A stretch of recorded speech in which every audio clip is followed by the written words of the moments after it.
تو نے اس بچے کی طرف اشارہ کرنا ہے. تو جب لوگوں نے پوچھا مریم یہ بچہ کہاں سے آیا, حضرت مریم نے کہا میں نے خاموشی کا روزہ رکھا ہے. فاشارت الیہ, حضرت عیسیٰ پیغمبر جو ابھی چند گھڑیاں ہوئی تھی دنیا پر تشریف لائے تھے, ان کی طرف اشارہ کیا.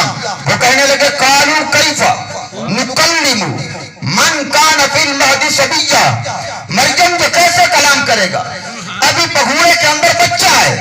وہ اتنی بات کر رہے تھے تو حضرت عیسیٰ پیغمبر اٹھ کے بیٹھے ماں کی گود کے اندر, یہ دائیں ہاتھ تھوڑی کے نیچے رکھا جیسے شاہانہ طور پر کوئی بیٹھتا ہے. فرمانے لگے قال انی عبد اللہ آتانی الکتاب وجعلنی نبیا. فرمایا اپنی بک بک بند کرو, مجھے رب نے نبوت بھی عطا فرمائی ہے, کتاب بھی عطا فرما دی ہے. اور یہ محبت سے سبحان اللہ. تو حضرت عیسیٰ پیغمبر نے اپنی ماں کی پاکی بیان کی. گویا مریم پر انگلی اٹھی پاکی بیان کرنے کے لیے ان کے بیٹے کا انتخاب ہوا. عیسیٰ پیغمبر کا, رب خود بھی پاکی بیان کر سکتا تھا لیکن عیسیٰ پیغمبر کا انتخاب کیا. حضرت یوسف پر انگلی اٹھی. قرآن کہتا ہے وَشَهِدَ شَاهِدٌ مِّنْ أَهْلِهَا. جب حضرت یوسف پر انگلی اٹھی نا تو آپ کے خاندان کے ایک بچہ جو پنگھوڑے میں تھا اس نے آ کر صفائی اور پاکی بیان کی تھی حضرت یوسف کی. یہاں پر مجھے ایک بات یاد ہے, علامہ سیوطی نقل کرتے ہیں, کہتے ہیں حضرت یوسف کا ایک بڑا پرانا یار تھا, ایک دن ملنے آیا تو انہوں نے تحفے کے اندر حضرت یوسف پاک کو چھوٹا سا شیشہ دیا, آئینہ. تو آپ نے پوچھا بھی تو نے یہ شیشہ تحفے میں کیوں دیا ہے, کہ اور چیز بھی دے سکتا تھا. انہیں کہ سونیا جنی میری اوقات ہے میں انہیں تحفہ دینا ہے. فرمایا ایک گل تو سمجھ آ گئی, پر تحفہ تو شیشہ کیوں دیتا ہے. تو انہیں جڑی گل کی تھی نا اگر سمجھ آ جائے تو پھر کم از کم آنکھیں چک پئی. انہیں کہ یوسف نبی دسو جو تو شیشہ تجھے تکو گے تو انہیں شیشے کون نظر آئے گا, شیشے کون نظر آئے گا. انہیں کہ یوسف, انہیں کہ میں بظاہر تے شیشہ دیتے, حقیقت دی یوسف نے یوسف تحفہ ہی دیتا, میں یوسف نے یوسف دیتے میں تحفے دے اندر. بظاہر یہ شیشہ سمجھ رہا, حقیقت کے اندر فرمایا کہ میں نے یوسف کو یوسف تحفے میں دیا. اچھا یار شیشے کی بات ہے تو مجھے ایک بار اور یاد آ گئی. شمیل شریف کے اندر علماء نے اس بات کو نقل کیا, ایک تیرا میرا شیشہ ہے, ایک حضور کا شیشہ ہے, ایک رب اکبر کا شیشہ ہے. تیرا میرا جو شیشہ ہے نا اس کی کوالٹی کیا ہے, اس کے سامنے میں جاؤں تو میرا چہرہ نظر آئے گا نا, آپ جائیں گے تو آپ کا چہرہ نظر آئے گا. یعنی جو شیشے کے سامنے جائے اس کی صورت نظر آتی ہے. یہ تیرا میرا شیشہ.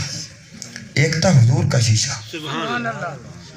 علماء نے لکھا ہے حضور کی شمیل کا تذکرہ جہاں ہے نا وہاں پر یہ روایت موجود ہے.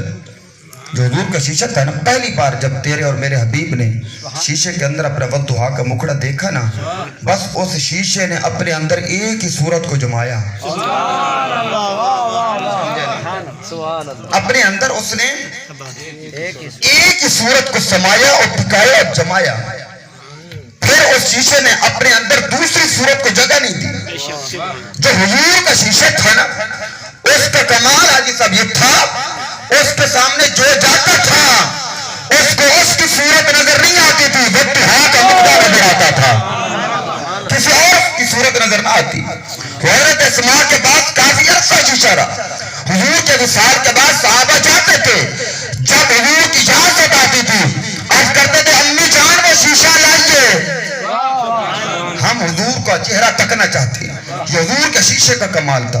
ایک رب کا شیشہ, رب کا شیشہ کیا, حضور فرماتے ہیں من رآنی من رآنی فقد رأى الحق. فرمایا جس نے مجھے دیکھا ہے اس نے حق کو دیکھا ہے, اس نے حق کو دیکھا ہے. آئیے بات کے دور نہ چلی جائے. حضرت یوسف پر انگلی اٹھی تو ان کے خاندان کے ایک بچے نے گواہی دی, وَشَهِدَ شَاهِدٌ مِّنْ أَهْلِهَا. خاندان کے بچے کا ان کان قبیص قدمی قبلی فصدقت وهو من الكاذبین. فرمایا یوسف کی قمیص دیکھو, اگر آگے سے پھٹی ہے پھر زلیخا سچی ہے. اگلا جملہ نہیں بولنا کبھی بھی بھول کے بھی, قرآن کی تلاوت تک بولنا ہے. صدقت بہو من الکاذبین، میں قرآن کی تلاوت ہے بھائی. یہ کوئی عام دربار ہے؟ یوسف نبی ہیں، دربار نبوت ہے، ہم ادب والے. تو اس نے کہا کہ دیکھو اگر قمیص آگے سے پھٹا ہے پھر زلیخا سچی ہے. ان کان قمیص قد من دبر فکذبت وهو من الصادقین. اگر قمیص پیچھے سے پھٹا ہے پھر زلیخا جھوٹی ہے. پتہ چلا کہ یوسف دوڑتے رہے، جو پیچھے جو حملہ کرتی رہی ہے پکڑتی رہی ہے. تو اس نے یوسف سچے یہ جھوٹی ہے. جب قمیص دیکھا گیا پیچھے سے پھٹا تھا. تو یہ اگر میں واقعہ بیان کروں یہ بھی طویل ہے. یوسف پر انگلی اٹھی تو باقی بیان کرنے کے لیے ان کے خاندان کے بچے کا انتخاب ہوا.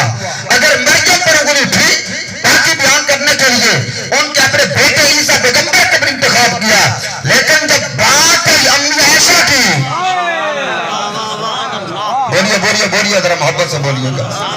جب بات ہے تیری اور میری ماں صدیقہ بنت صدیق کی، سچے باپ کی سچی بیٹی، پاکیزہ نبی کی پاکیزہ بیوی، سارے مومنوں کی ماں کی، تو رب نے فرمایا بات ہے یار کے حرم کی اور گل آگے یار کے بیڑے کی.